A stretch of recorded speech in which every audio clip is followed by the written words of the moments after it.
Hace unos siglos el filósofo inglés David Hume escribió un texto extraordinario llamado On the First Principles of Government, los primeros principios del gobierno, y ahí él reflexionaba de la siguiente manera: cuando uno se pone a considerar los asuntos de los hombres con ojo filosófico, se sorprende al constatar que una inmensa mayoría revoca y suspende sus sentimientos, pasiones e intereses en pro de una ínfima minoría que a veces la aplasta. Y uno se pregunta ¿por qué se da esto? La única respuesta posible es que se da debido a la opinión y solo a la opinión. Y esto es válido para los gobiernos más democráticos y libertarios como para los más tiránicos y despóticos. Esa reflexión de David Hume es absolutamente pertinente a propósito de los estados de opinión. Pero dentro de los estados de opinión, y hablando de Colombia y de la retrotopía que volvió con el presidente Iván Duque, que no gobierna, sino que gobierna su mentor, de acuerdo con una cantidad innumerable de medios de comunicación, sobre todo extranjeros, porque los nacionales simplemente dicen el presidente Duque le va a dar un nuevo timonazo a la nación, y otros dicen ya casi que gobierna, ya casi que se independiza, ojalá haga lo que Santos hizo con Uribe, etcétera, etcétera, y los más precarios, que a veces tienen intereses familiares, señalan que es buenísima gente. Pero entonces evidentemente esta retrotopía ha vuelto del estado de opinión. Y dentro de ese estado de opinión hay estados de opinión. Hay maneras extraordinarias para en el campo político colombiano desviar la atención de lo pertinente con cosas absolutamente impertinentes, con cosas absolutamente banales. Ya Noemí Sanín lo hizo cuando fue ministra de Comunicaciones de Belisario Betancur y aparentemente pasó un partido de fútbol en plena quema del Palacio de Justicia. Un poco para que se venda el sofá, para que no se focalicen los lentes ni las antenas en lo que está ocurriendo.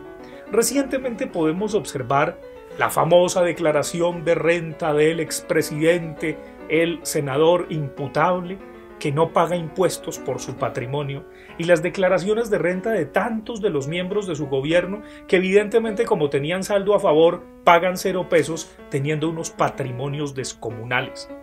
Pero no solo eso, sino una particular desviada de atención que yo he llamado coloquialmente Manguito Merlán. Resulta que este senador tránsfuga, que yo no sé quién imbécil le dio el aval de parte de qué movimiento de izquierda y terminó aliándose a la extrema derecha. Y digo que imbécil en su momento, evidentemente. Hay que reconocer las imbecilidades propias y ajenas, porque todos en algún momento somos imbéciles o crédulos. Entonces el bendito senador del sombrerito Manguito, a quien apodan así, porque yo no sé ni cómo se llama y no quiero saberlo, debo confesárselos a quienes ven esta videocolumna, sale con un proyecto de ley completamente grecoquimbaya: prohibir la música misógina. Y entonces evidentemente todas las redes se focalizan como con la declaración de renta del expresidente senador imputable. Y evidentemente también hay otro desvío de atención: el plantón cerca a la Corte, que está estudiando casos concretos y una legislación para despenalizar el aborto en Colombia en todas las formas posibles, cosa que este país está atrasado con respecto al derecho internacional y a la mayoría de democracias occidentales. Obviamente con la incidencia de pastores, de la iglesia, de los televangelistas, de los que no tienen ni idea de qué es la maternidad y de los machitos que se reclaman ahora papitos. Bueno, pues entonces esas desviadas de atención, ¿con respecto a qué? A la reforma laboral, a la reforma pensional, pero algo que es muy grave, probablemente a las imputaciones que ya la Corte Penal Internacional empieza a recaudar con respecto al expresidente senador imputable. Pero desvío la atención con respecto a la mediocridad, con respecto a las declaraciones también, otro desvío de atención de la vicepresidenta, que hay tanto sociólogo, dice socióloga, para hacer acuerdo de género y tanta psicóloga.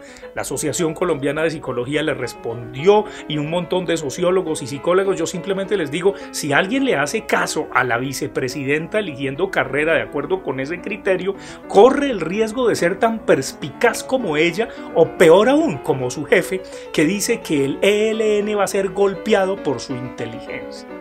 Evidentemente estamos ante desvíos de atención, pero hay tantos, y son tan grecoquimbayas, y son tan a veces oso cósmico, que no damos abasto, y la gente, me pregunto y les pregunto, ¿es tan estúpida que se los cree?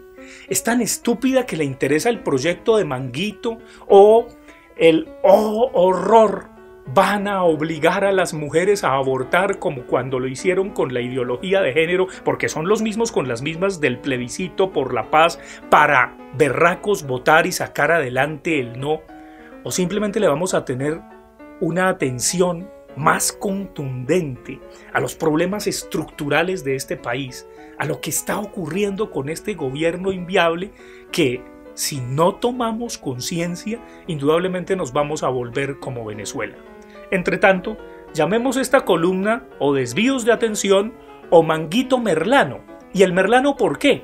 Porque todo desvía la atención de unas declaraciones de una señora que se fugó, que es cierto está en Venezuela, pero que tiene unas verdades contundentes y que la fiscalía dice, todo lo que esa señora diga no voy a investigar a nadie. Hágame el favor. Si fuera Popeye, el difunto Popeye, algunos dirán que en paz descanse, y lo dicen militares, ¡qué horror! Porque eso lo que corrobora es una cierta afinidad electiva entre las Fuerzas Armadas y el paramilitarismo en Colombia. Entonces, esas declaraciones de la Merlano sí que son interesantes, porque está diciendo cosas que, afortunada o desgraciadamente, algunos ya la apodan de la siguiente manera, monita retrechera, nos está devolviendo a ese pasado que lo único que corrobora es que desgraciadamente Colombia es un desastre sin remedio. Reflexionemos que el trabajo de los seres inteligentes y de las ciudadanías libres consiste en pensar. Trabajemos en pensar bien y recordemos a Pascal. El hombre no es sino una caña, pero una caña pensante. Y gracias a que piensa es consciente de su provisionalidad, que lo hace más noble que lo que le da la muerte, porque él solo sabe que muere. Trabajemos en pensar bien, ese es el principio de la moral. Y entre tanto, no dejemos que pelen el cobre los manguitos merlanos. Pelando el cobre, desde las 2 orillas.